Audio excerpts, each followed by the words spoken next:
Hey guys, how's it going? Welcome to Coach's Talk. Today we're looking at DOMS and aching.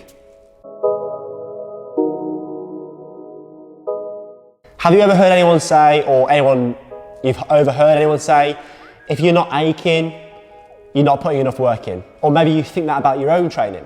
We've all been there, we've all had it. That first few times when you're getting back into train or you've had a hard session, we call it DOMS. If you've had that kind of achy feeling, 2 to 3, 4 days maybe after a session, it's delayed onset muscle soreness, DOMS. It might be that you're just badly aching the day after a heavy session. Aching is a good thing, but it's not essential for every time you train. And in fact, if you are aching every single time you are training, it's counterproductive.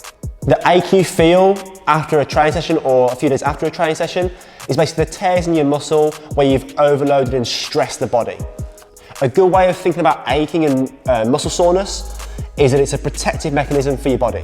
Now, if you're aching every single time you train and you're trained to get that ache every single time, the chances are you're probably pushing too hard every single time you train. It's absolutely fine and most of all necessary that you don't ache after every single time you train.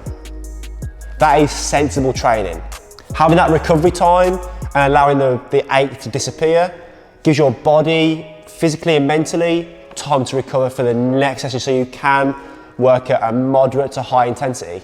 Muscle soreness, aching and DOMS is in no way a correlation to how hard you're working. You can have a really, really good, effective session every single day without having to ache. So no, aching and muscle soreness is not a bad thing, but it's in no way essential to getting good, progressive training.